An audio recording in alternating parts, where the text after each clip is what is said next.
Mirsa warga suku Tengger Senin siang menggelar aksi mendesak agar proses hukum penendang sesajen di lokasi erupsi Semeru terus dilanjutkan. Mereka menilai tindakan pelaku melukai hati warga suku Tengger.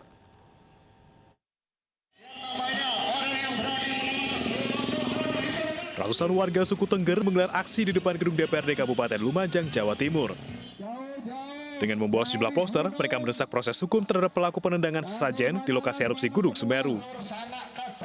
Mereka menilai tindakan pelaku telah melukai hati warga Lumajang, khususnya warga Tengger yang masih menjunjung tinggi adat budaya Jawa. Dan kita akan meminta terus bahwa penyidikan sampai ke tingkat pengadilan ada di Lumajang. Kita yakin Polres Lumajang profesional, mampu. Nanti kita percayakan kepada beliau-beliau. Masa aksi pun ditemui langsung oleh Wakil Ketua DPRD Kabupaten Lumajang, Bukasan. Ia mengaku akan mengawal kasus ini hingga pelaku mendapatkan hukuman. Harusnya begitu, karena proses kejadiannya di Kabupaten Lumajang, biar artinya ada upaya bahwa itu dilakukan proses hukum secara serius oleh kepolisian yang ada di Lumajang, masyarakat tahu. Jadi artinya memang benar-benar serius dijalankan gitu ya. Peserta aksi juga menggelar doa bersama menggunakan sesajen yang menjadi ciri khas warga suku Tengger. Mereka berharap tidak ada lagi tindakan intoleran yang terjadi di Kabupaten Lumajang. Dari Lumajang, Jawa Timur, Yayan Nugroho, iNews melaporkan.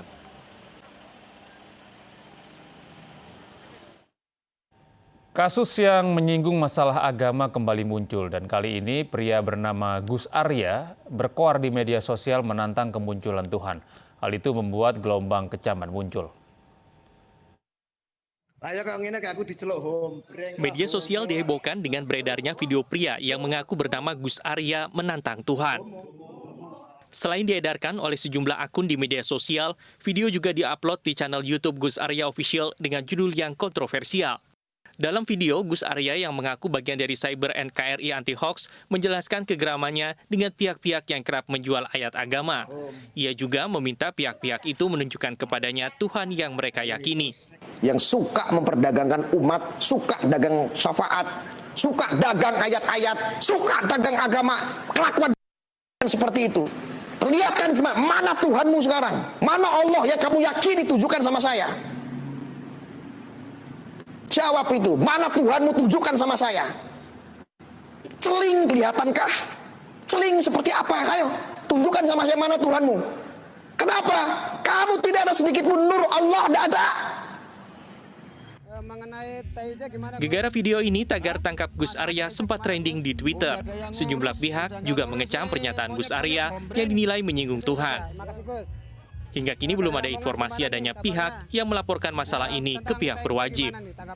Tidak penting ngurusin. Video Bupati Penajam Pasar Utara menaiki jet pribadi viral di media sosial. Gaya hidup mewah Bupati asal Partai Demokrat itu terus disorot netizen, terlebih di tengah kasus hukum yang membelitnya.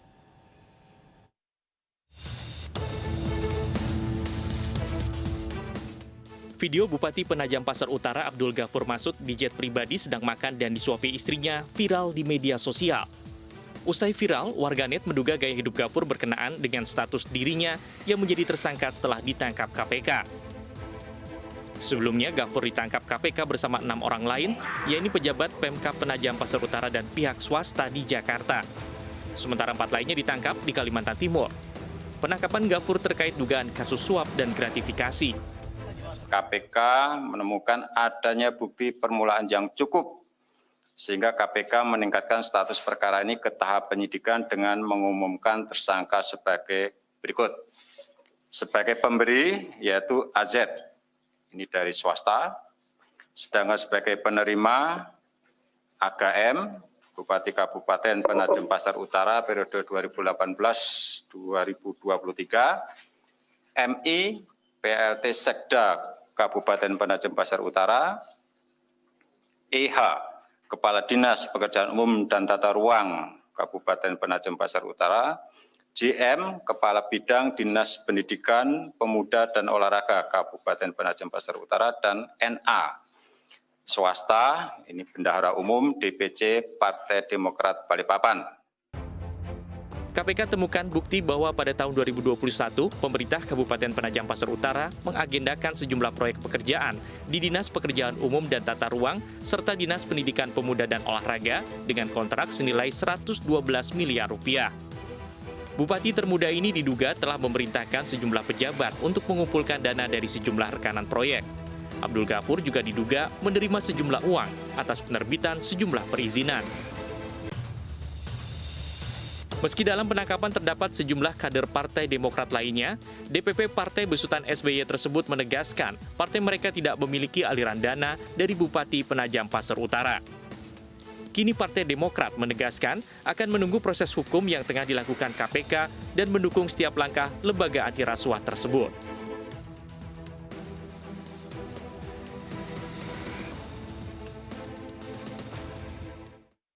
Ya pemirsa, kasus dugaan korupsi yang menyeret Wali Kota Bekasi nonaktif Rahmat Effendi memasuki babak baru.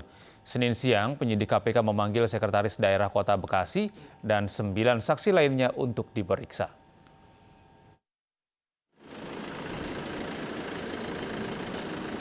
Penyidik Komisi Pemberantasan Korupsi memanggil 10 saksi ke Gedung Merah Putih KPK Jakarta Selatan untuk pemeriksaan dugaan korupsi, pembebasan lahan, serta jual beli jabatan pemerintah Kota Bekasi.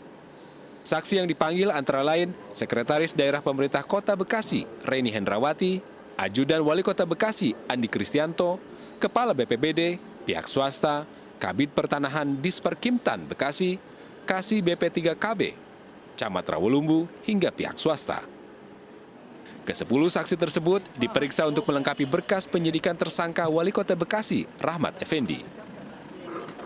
Hari ini dalam rangka mengumpulkan bukti-bukti untuk melengkapi bukti yang telah kami miliki, maka tim penyidik KPK mengagendakan pemanggilan beberapa orang saksi. Ada sekitar 10 orang saksi yang dipanggil hari ini, diantaranya Sekretaris Daerah Kota Bekasi, kemudian Camat Rawalumbu, dan beberapa ASN lainnya di lingkungan pemerintahan Kota Bekasi, termasuk juga pihak swasta. Sebelumnya, selain Rahmat Effendi, KPK juga menetapkan 8 orang tersangka lainnya. Dari Jakarta, Tim Liputan iNews melaporkan. Kita beralih ke informasi dan pemirsa, temuan kasus positif COVID-19 di lingkungan sekolah selama PTM 100% terus bertambah. Dari sebelumnya 16 sekolah kini menjadi 39 sekolah. Dan meski demikian, pemerintah Provinsi DKI Jakarta terus menggelar pembelajaran tatap muka 100%.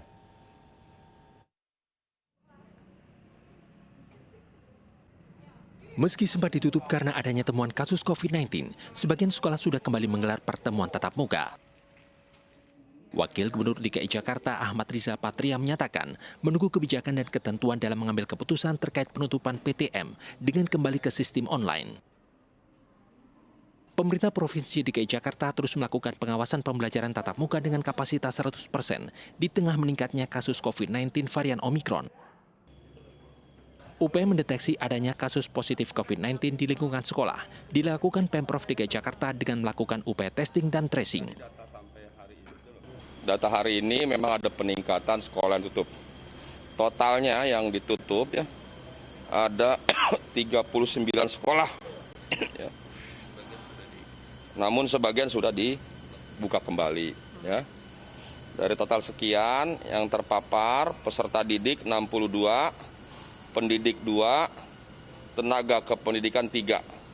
Total 67 yang terpapar virus corona. Dari 39 sekolah yang ditutup, sementara kini sebagian diantaranya kembali menggelar PTM dengan terus melakukan tracing, testing, serta disinfeksi. Dari Jakarta, Lisa Oktaviani, Purwadi Hartono, Rizky Solehudin, iNews melaporkan. Ya pemirsa, hingga saat ini pelaksanaan vaksinasi booster atau dosis ketiga COVID-19 masih berlangsung di berbagai wilayah. Di Jakarta, vaksin booster digelar di Rumah Sakit Polri dan Kecamatan Mampang Perapatan.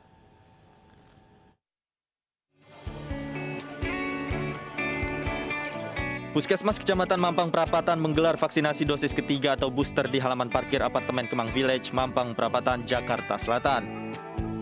Sebanyak 200 lebih dosis disediakan puskesmas untuk memenuhi kebutuhan peserta vaksin, mulai dari Pfizer dan Moderna.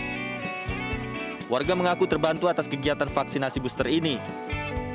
Sementara persyaratan vaksinasi juga cukup mudah. Warga bisa datang langsung ke lokasi dan mendaftar menggunakan barcode. Vaksinasi dosis ketiga juga digelar Rumah Sakit Polri Kramat Jati hari ini. Sasaran yang dituju untuk vaksinasi kali ini adalah usia 18 tahun ke atas dengan kuota sebanyak 100 orang per hari.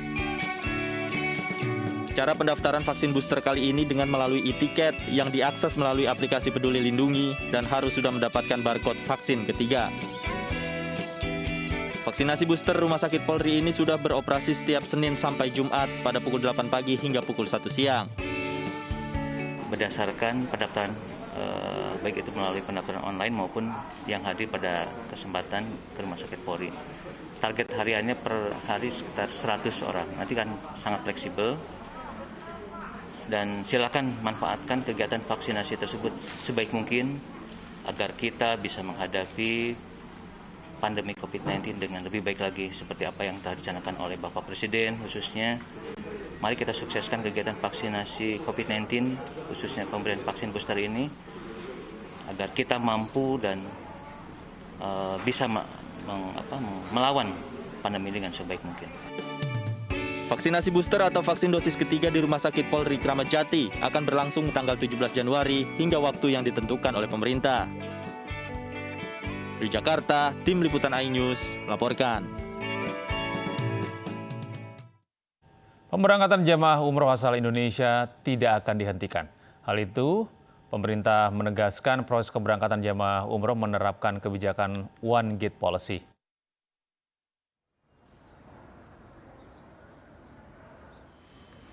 Di tengah meningkatnya infeksi COVID-19 varian Omikron, Menteri Agama memastikan keberangkatan jemaah umroh tetap berjalan.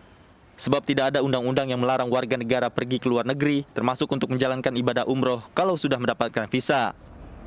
Aturan One Gate Policy juga akan semakin diperketat, apalagi sejak ditemukannya kasus anggota tim petugas jemaah umroh yang terkena Omikron. Ya, kita kan semua sudah berusaha untuk berhati-hati, ya, dengan menjaga semua protokol kesehatan, tapi tetap saja kena. Ini harusnya menjadi pelajaran buat kita semua. Kalau saya boleh, sebenarnya saya sih gini, sudahlah kita tunggu dulu, toh umroh ini bukan ibadah yang wajib. Jemaah umroh Indonesia diberangkatkan pertama kali pada 8 Januari 2022. Sampai keberangkatan pada 15 Januari, total ada 1.731 jemaah umroh yang akan diberangkatkan. Dari jumlah itu, ada 400 jemaah yang kembali ke tanah air. Di Jakarta, Tim Liputan iNews melaporkan.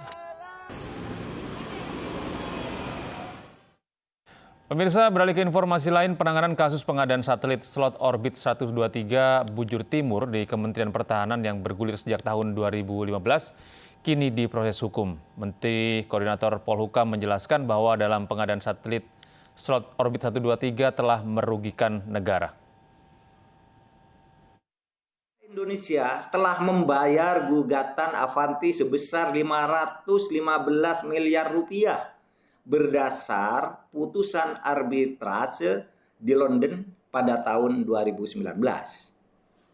Saat ini pun tahun 2021, pemerintah Indonesia menerima tagihan lagi sebesar 21 juta US dollar berdasarkan putusan arbitrase di Singapura atas gugatan Navajo. Padahal berdasar hasil audit yang dilakukan oleh BPKP, barang yang diterima dari Navajo sebagian besar diduga selundupan karena tidak ditemukan dokumen pemberitahuan impor barang di Bea Cukai. Menteri BUMN Erick Thohir menyerahkan bantuan 5 juta rupiah kepada 3.600 guru honorer di 22 provinsi. Erick Thohir memastikan bantuan ini murni dari BUMN, bukan program politik.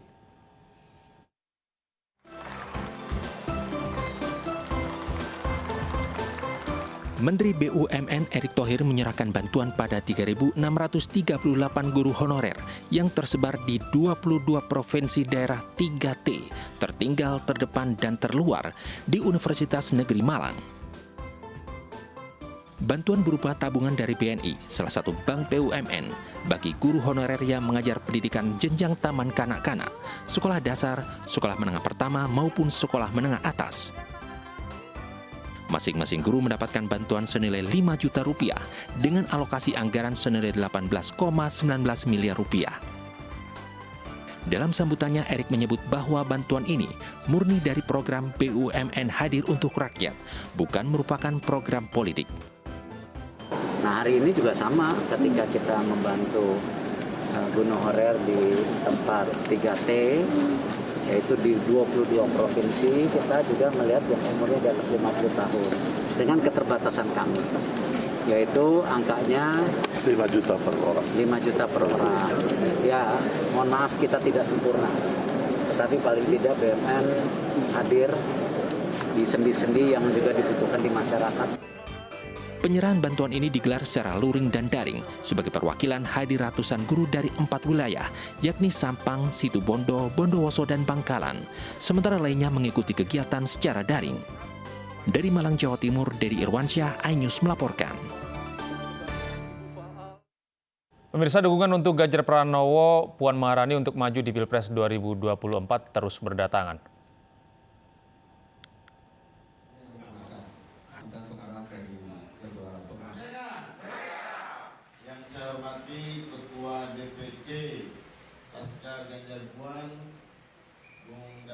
Deklarasi dukungan terhadap Ganjar Puan untuk maju sebagai Capres dan Cawapres dalam Pilpres 2024 digelar ratusan warga di Bekasi Barat, Jawa Barat.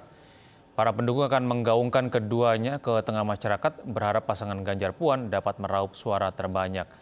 Di sela deklarasi diberikan 220 sertifikat beasiswa S1 untuk anak kurang mampu yang ingin melanjutkan kuliah di 2 universitas yang ada di Kota Bekasi. Pemberian sertifikat beasiswa diwakili 22 ketua RW sekelurahan Kota Baru, Bekasi Barat. Kita hari ini akan melantik Laskar Ganjar Puan tingkat kelurahan, khususnya Kota Baru. Nah, besoknya lagi terus akan berkesinambungan, itu akan kami lantik semua. Nah, untuk PAC seluruh Kota Bekasi LGP sudah kita bentuk. Nusantara dipilih menjadi nama ibu kota negara baru oleh Presiden Joko Widodo. Ibu kota baru ini akan dibangun menjadi kota sehat, di mana warganya bisa berjalan atau bersepeda kemana saja.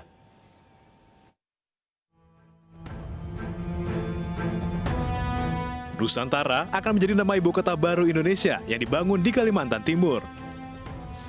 Hal itu diungkap Menteri Perencanaan Pembangunan Nasional sekaligus Kepala Bappenas Suharto Monoarfa dalam rapat pemerintah dengan Panitia Khusus RU Ibu Kota Negara di Kompleks Parlemen.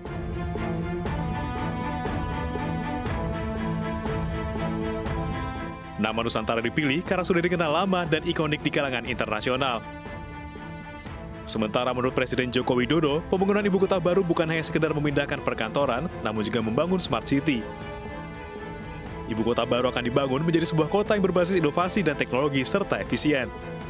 Secara fisik, pembangunan ibu kota baru di Kalimantan Timur ini harus dijadikan momentum untuk membangun sebuah kota yang sehat, kota yang efisien, kota yang produktif, yang dirancang sejak awal, dan warganya kemana-mana dekat, warganya kemana-mana bisa naik sepeda, kemana-mana bisa jalan kaki karena zero emission yang menyediakan pelayanan keamanan dan kesehatan serta pendidikan yang berkelas dunia.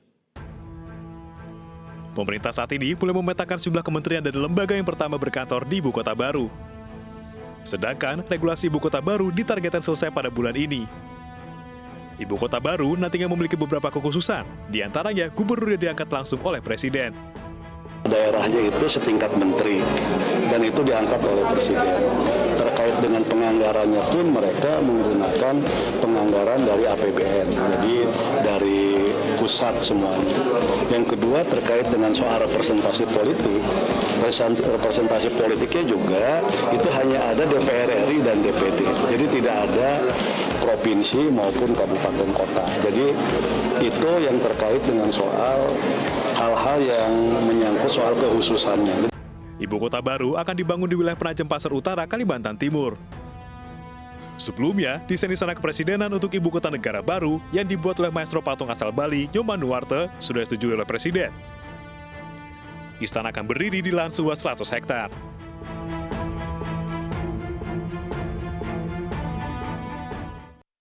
Ya pemirsa, jamu dikenal sebagai salah satu minuman yang menyehatkan. Pengembangan minuman khas Indonesia ini merupakan salah satu strategi Kementerian Pariwisata dan Ekonomi Kreatif untuk mengenalkan wisata kesehatan atau wellness tourism yang dimiliki Indonesia ke dunia internasional.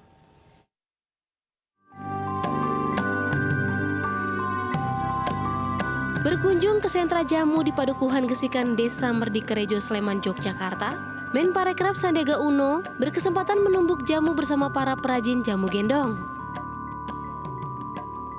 Setelah ditetapkan sebagai sentra jamu pada 2018, kawasan ini akan masuk dalam pengembangan destinasi super prioritas Candi Borobudur di Magelang, Jawa Tengah. Ini masuk ke dalam salah satu pilar dari pariwisata berbasis kesehatan atau health tourism, wellness dan herbal tourism. Ini pilar kedua. Jadi tadi hasil yang sudah kita sepakati adalah bagaimana membantu promosi, membantu packaging, kemasan agar lebih bagus. Rasanya senang, bisa berkah, biar selanjutnya baik. Harapannya biar lancar selamanya, sehat semua yang minum. Di Sleman, Menparekraf juga menghadiri diskusi bertema Netes Business Incubation, pengembangan SDM dan peluang percepatan ekonomi era metaverse atau dunia virtual.